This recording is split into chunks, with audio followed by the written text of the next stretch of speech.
तो ये तुम्हारी मेमोरी मैप से रिलेटेड डिस्कशन खत्म हुई। लेट्स से कि क्योंकि हम एफपीजे रिलेटेड मैं जो डिज़ाइन एग्जांपल्स करना चाह रहे थे, एक एग्जांपल तो होगी, आप ज़रा सी कोई और एग्जांपल ले लेते हैं जो एफपीजे से रिलेटेड ही हो। फॉर एग्जांपल हम अक्सर डिजिटल डिज़ाइन में हम फिल्टरिंग करना चाह रहे होते हैं, तो एक फ़िल्टर है जो कि बड़ा इजी सा है जिसको हम कहते हैं मूविंग एवरेज फिल्टर। ठीक है, ये हमने पहले की तो नहीं है ना? Okay, so moving average filter आपको पता है क्या होता होगा? नहीं पता? पता ही हो, हाँ, कि आपके पास लेट से ये सैंपल आ रहे हैं, ठीक है, आप लेट से कि मैं अगर 3-4 की एवरेज लेना चाहता हूँ तो मैं 1 2 3 4 लेट से 5 की एवरेज लेना चाहता हूँ। इन सब को ऐड किया, 4 की कर लेते हैं, ठीक है, और डिवाइड बाय 4 किया तो आउटपुट आना चाहिए। ठीक है, तो ये एक मूविंग एवरेज है कि आप 1 2 3 4 सैंपल्स की इसकी ज़रूरत नहीं है, आप एवरेज लेते जा रहे हैं। तो ये मैंने 4 कहा, ये कोई भी n नंबर ऑफ सैंपल्स की मूविंग एवरेज हो सकती है। ओके, सो ये डायरेक्ट हमने इससे ज़्यादा कॉम्प्लेक्स एग्जांपल्स पहले की हुई हैं, मतलब एफआईआर फिल्टर की और बाकी। उस केस में तो बेहतर होता है कि आप कोर ही यूज़ कर लें क्योंकि ऑलरेडी किसी हद तक ऑप्टिमाइज्ड होगी और आपने लैब में वो किया भी होगा प्रॉब्लम। ठीक है, ये वाली एग्जांपल मैं इसलिए कर रहा हूँ कि लेट से कि मैंने ये जो फिल्टर बनाना है ये मैं 4 का नहीं करना चाहता,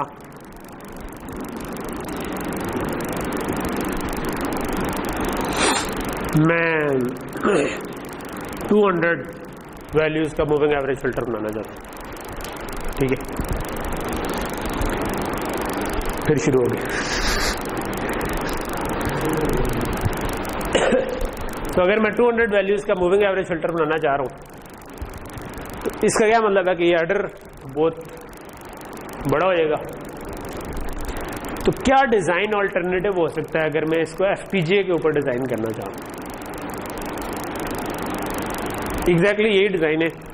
लेट्स से कि हर साइकिल में एक सैंपल आ जाता है मेरे पास, ठीक है, और मैंने ये मूविंग एवरेज निकाल ली है और मैं 200 की पिछले 200 सैंपल्स की मूविंग एवरेज कैलकुलेट करना चाहता हूँ।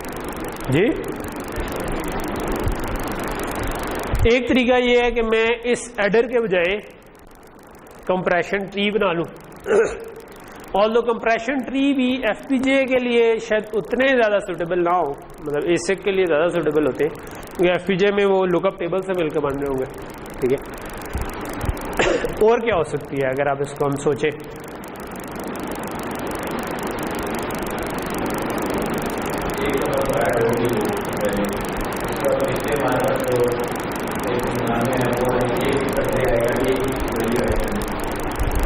एक ही वैल्यू, बाकी सब सेम है, एक वैल्यू ऐड होनी है, लेकिन सिर्फ एक ऐड ही होनी है या एक आखिरी वाली बीच में से निकल भी रही है ना, क्योंकि लास्ट 200 को ऐड कर रहा है। जब 201वां सैंपल आएगा तो वो जो पिछलवा था वो निकल जाएगा। ठीक है, तो अगर हम इसको थोड़ा सा गौर करें तो हमें ये लगता है कि यार क्योंकि सैंपल एक एक करके आ रहा है तो हमें इन सब को इकट्ठा ऐड करने की ज़रूरत नहीं है। अगर हम सिंपल ऐड करते जाते, मतलब एक तरीका था कि बस हम ऐड करते जाते ऐड करते जाते ऐड करते जाते, जब पहली दफ़ा था शुरू में 0 रख दिया एक रजिस्टर, उसमें ऐड करते गए, जब वो 200 दफ़ा ऐड हो गया तो हमारे पास यानी पहले 200 तक तो वो सही रिजल्ट ही दे रहा होगा, जब वो 200 दफ़ा ऐड हो गया उसके बाद क्या होगा? एक निकलेगा और एक आएगा। ठीक है, उससे पहले जो निकल रहा था वो तो 0 ही था, तो इसलिए कोई फर्क हमें नहीं पड़ा। लेकिन अब जब 201वां सैंपल आया तो हम चाहेंगे कि जो 200 पुराना सैंपल था वो सब्ट्रैक्ट हो जाए और जो नया सैंपल आया वो इसके अंदर ऐड हो जाए। इसका मतलब है कि हमें किसी तरह 200 पुराना सैंपल चाहिए। ठीक है, तो वो क्या करें? उसके लिए एक ही चाहिए, लेकिन वो चाहिए 200 पुराना। बात समझ आ रही है ना कि जब लेट से ये एक एक करके 200 सैंपल फिल कर लिया, ठीक है, उससे अगला जब सैंपल आएगा तो वो ऐड होगा और ये सारे ऐड होंगे। लेकिन जो आखिरी वाला है, मतलब अब क्योंकि हम सारों को ऐड नहीं कर रहे, हम कह रहे हैं कि सबका सम मेरे पास ऑलरेडी पड़ा हुआ है, जो इस वक्त के उनका सम मेरे पास पड़ा है। अब एक नया सैंपल आ गया, एक नया सैंपल मैंने ऐड करना है, लेकिन वो जो आखिरी वाला सैंपल था वो सबट्रैक्ट कर दूंगा। तो इसका मतलब है कि ये जो उस आखिरी से आगे से लेकर नए वाले तक जितने भी हैं वो सम हो जाएंगे। फिर उससे अगला जब आएगा तो उससे अगला वाला मैं सबट्रैक्ट कर दूंगा और नया वाला ऐड कर दूंगा। तो इसका मतलब है कि मुझे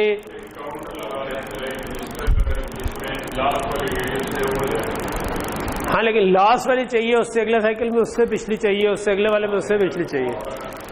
तो इसका क्या मतलब हुआ कि हमें बेसिकली ये 200 सैंपल्स कहीं पे पड़े होने चाहिए, क्योंकि हमें एक दफा ये चाहिए था, लेकिन उससे अगले साइकिल में उससे अगला चाहिए होगा, उससे अगले में उससे अगला चाहिए होगा। ठीक है। तो एक सैंपल स्टोर करने से बात नहीं बनेगी, हमें कुछ काम ये करना पड़ेगा कि हमें 200 सैंपल स्टोर। ठीक है। तो हम क्या कर सकते हैं कि एक रजिस्टर हो, लेट्स से कि ये नया सैंपल आ रहा है। ठीक है, हम चाहते हैं कि यही पुरानी वाली वैल्यू इसमें ऐड हो और इसके अंदर हम लिखवा दें, ये जा रहे और यही करते थे। लेकिन हम क्या चाहते हैं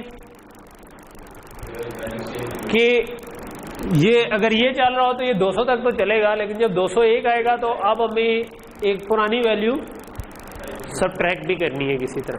तो अगर यही वाला सैंपल जो है ये मैं एक रजिस्टर्स में डाल दूँ, ठीक है, लेट से कि ये मेरे पास 200 रजिस्टर है। ठीक है, तो ये मेरे पास ये लेट से 0 से इनिशियलाइज हुए थे। तो इसका मतलब है कि ये वाली वैल्यू मुझे माइनस भी करनी है। तो मैं इस जगह पर आकर अगर ये काम कर दूं कि ये तो प्लस हो रहे थे, इसमें ये वाली साइड आप इससे सबट्रैक्ट करके लिखवा दें। ठीक है, तो ये मेरे पास एक मूविंग एवरेज फिल्टर बन जाएगा। बट प्रॉब्लम क्या है इसमें कि रजिस्टर्स बहुत ज़्यादा है। ठीक है, अब अगर लेट से कि मैं 1.15 फॉर्मेट में था तो ये आप 216 बिट के रजिस्टर्स बना रहे हैं। ठीक है, जो कि एफपीजे का सिग्निफिकेंट स्लाइसेस जो है स्लाइस फ्लिप फ्लॉप्स को यूज़ कर लेंगे। उसका एक मैकेनिज्म हमने ये पढ़ा हुआ है कि अगर हम इसको सीरियल रजिस्टर बना दें, मतलब अगर ये 16 तो वो कम स्लाइसेस कहेंगे, क्योंकि एक जो हमारा लुकअप टेबल था स्लाइस एम में वो कितना 32:1 का शिफ्ट रजिस्टर बन जाता था, या 64:1 का, मुझे भूल गया, 32:1 का मेरा ख्याल है बन। ठीक है, 32 बिट का शिफ्ट रजिस्टर के तौर पर वो यूज हो सकता है। सो ऑब्वियसली स्टिल एक स्लाइस लगेगा एक 32 बिट रजिस्टर पे। ठीक है, और ऐसे फिर आपके पास 200 बनाने के लिए बहुत सारे होंगे। ठीक है, कोई कितने होंगे, 5 या 6, और फिर इनटू 16 बिट पूरी करनी है हमने। ठीक है, तो ये तो एक बिट का होता है ना, 32 सिंगल बिट का।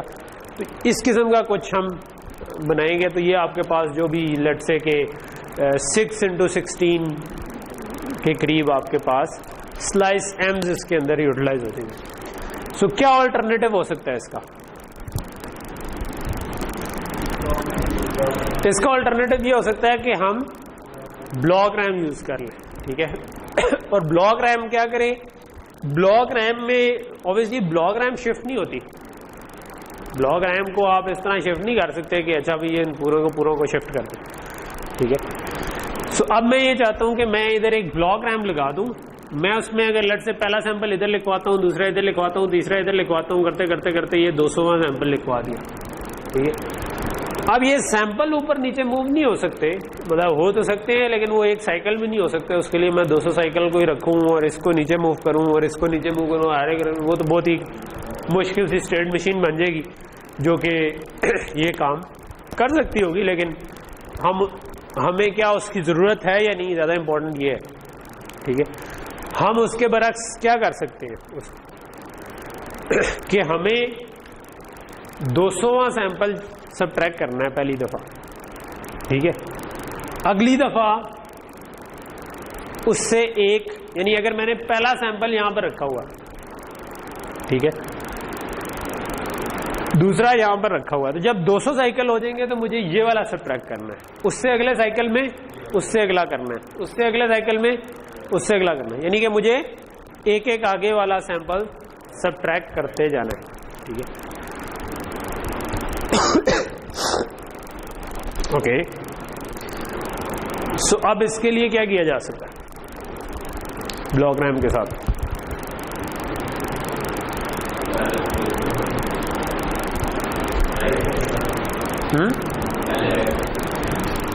सो ब्लॉक डायग्राम में, सो इसका मतलब है कि अब ये वाली चीज खत्म हो गई,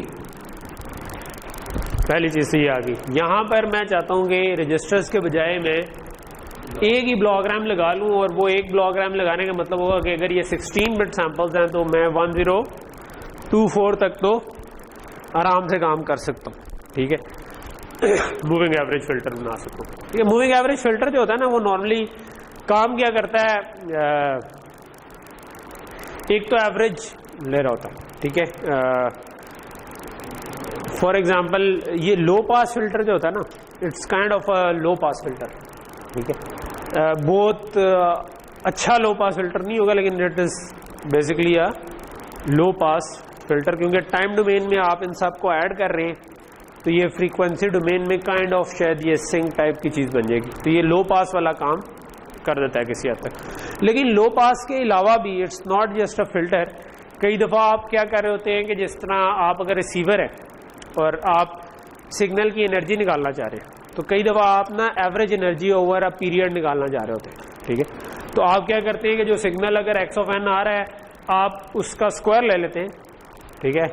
अगर कॉम्प्लेक्स सिग्नल है तो उसका एम्पलीट्यूड ले लेते हैं, अगर रियल सिग्नल है तो आप उसका स्क्वायर ले लेते हैं। तो स्क्वायर लेना तो आसान है, एक मल्टीप्लायर से उसका आपने मल्टीप्लायर की इनपुट पे दोनों पे यही दे दिया तो आपके पास स्क्वायर हो गया, और इसके आगे फिर ये मूविंग एवरेज लगा दिया, ठीक है। अब क्या होगा कि मुझे लेट से मैंने 64 सैंपल्स की एवरेज निकालनी थी, तो ये 64 सैंपल्स की एवरेज एनर्जी निकाल देगा मुझे, ठीक है। अच्छा, मैंने आपने नोट किया होगा मैंने पहले 5 बनाए थे, बाद में 4 कर दिए, उसकी क्या वजह थी? कोई अगर आपके ज़हन में आता है कि एम ही रैंडमली किया या कोई वजह हो सकती है?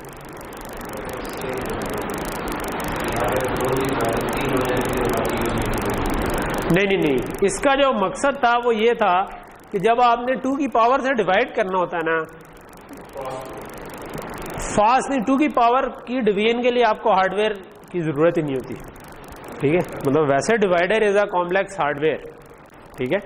अगर मैंने वाकई 5 से करना होता ना, अगर मैंने इसको 5 से डिवाइड करना होता तो मैं 5 से डिवाइडर ना बनाता, मैं 1/5 से मल्टीप्लायर बनाता, ठीक है। क्योंकि मल्टीप्लायर बनाना आसान है, डिवाइडर बनाना मुश्किल। लेकिन अगर आप 2 की पावर में कर रहे हो, ठीक है, तो इट्स जस्ट लाइक जिस तरह 2 is 10, ठीक है, और बाइनरी का 10 है, और जिस तरह 10 का टेबल और 10 की पावर का टेबल याद करना बड़ा आसान होता था, और उनसे डिवाइड करने का भी मतलब होता है कि पॉइंट को इधर शिफ्ट कर दें डेसिमल में।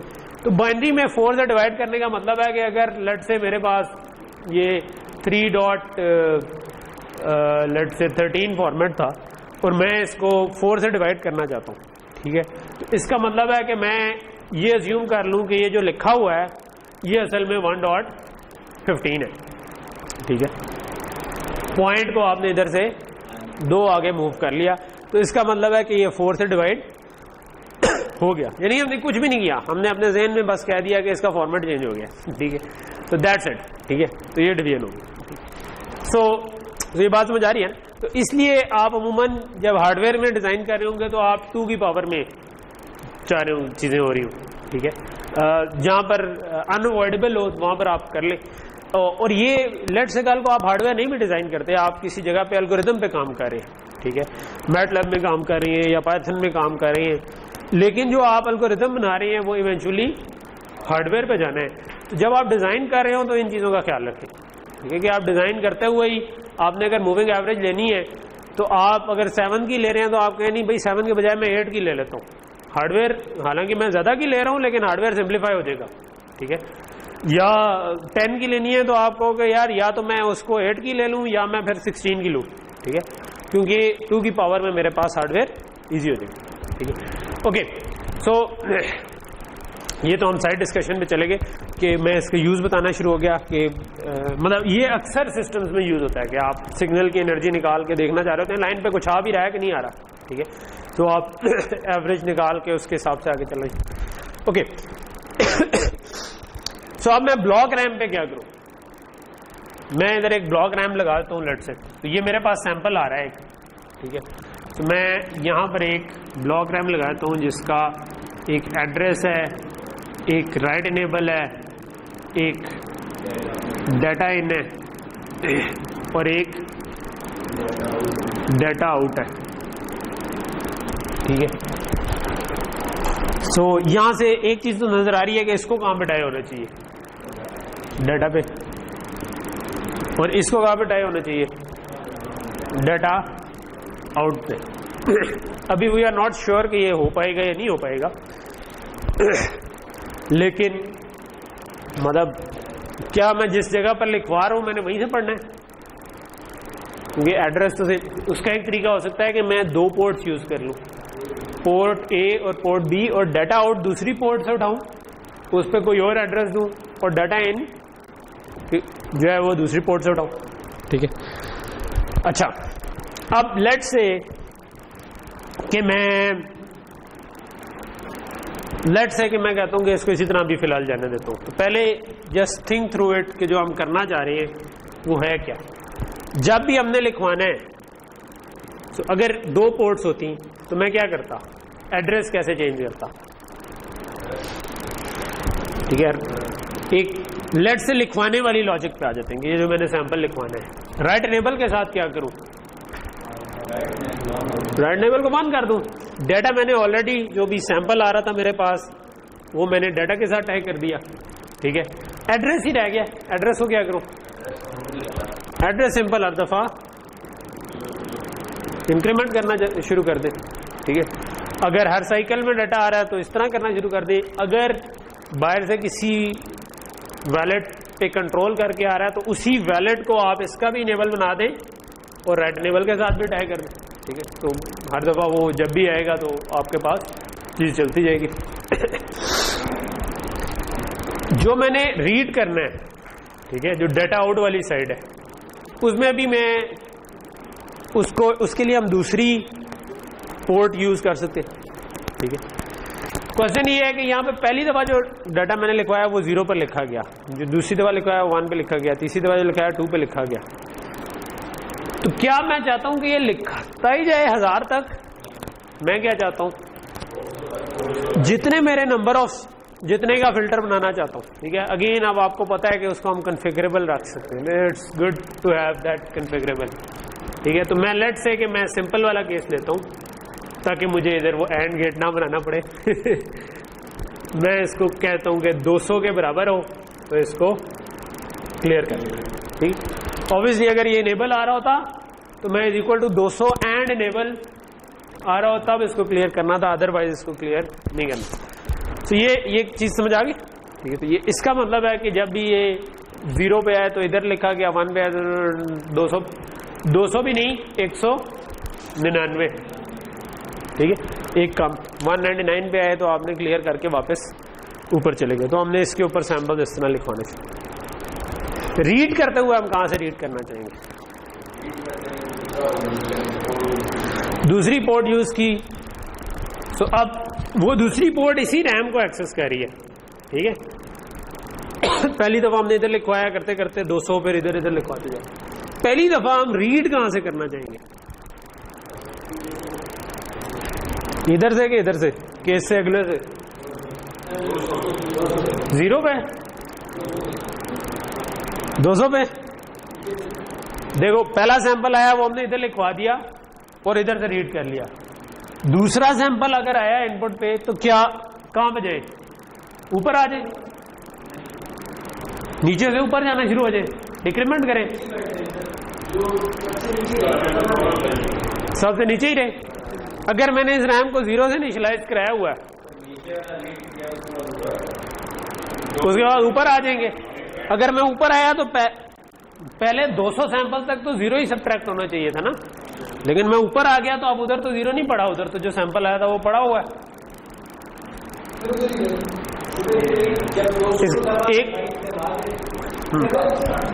एक तरीका है कि मैं इसका कोई हार्डवेयर बनाऊं जो उस वक्त तक इसको रोक कर रखे जब तक 200 सैंपल नहीं आते। लेकिन क्या ये जरूरी है? क्या मैं ये नहीं कर सकता कि उसको मैं बस इंक्रीमेंट करता जाऊं, लेकिन मैंने उसको रखा ऐसी जगह पर हो कि बस वहां से मैं मजा आ जाए कि भाई वो ऐसे ही चलता जाए और ठीक है। हाँ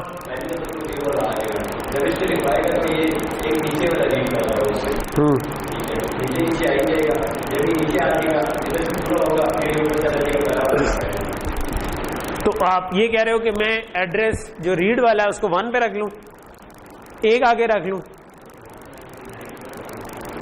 199 पे रखूंगा तो वो अगली दफा पहला सैंपल आ जाएगा ना, या मैं उसको रोक के रख। हाँ नहीं, मैं कह रहा हूं रीड वाला अगर 199 पे रखा वो इंक्रीमेंट होके वापस 0 पे आ जाएगा, ठीक है। तो 0 पे तो सैंपल लिखवा चुके हैं अगली दफा। एक तरीक मैं कह रहा हूं वो मैं आई एग्री कि आप उसको रोक सकते हैं फॉर कि जब तक आपके 200 ना हो, लेकिन मैं कह रहा हूं कि यार चस नहीं आएगी आपको रोकने के लिए ना। हाँ आइडियली हम ये चाह रहे हैं कि जो 0 पे है ना, इस वक्त 0 पड़ा हुआ है तो 0 माइनस हो जाए और नया वाला उसके ऊपर लिखा जाए, अगली दफा अगले वाला। अच्छा, ब्लॉक रैम को जब आप इनिशियलाइज कर रहे होते हैं ना तो उसके अंदर एक ऑप्शन होती है कि अगर रीड और राइट एक ही एड्रेस से हो रहा है तो क्या रीड बिफोर राइट करें या राइट बिफोर रीड, ठीक है। सो अगर हम रीड बिफोर राइट करेंगे तो हम क्या कर सकते हैं कि हम इसी एड्रेस से जो डाटा आ रहा है वो उठा लें। अब वो पहले जो 0 लिखा है वो रीड होगा और राइट उसके बाद हो जाएगा, ठीक है। तो एक ही पोर्ट यूज हो जाएगी और उसी पोर्ट से आप रीड भी कर रहे हैं, उसी पोर्ट में राइट भी कर रहे हैं, लेकिन राइट बाद में होगा, रीड पहले हो जाएगा।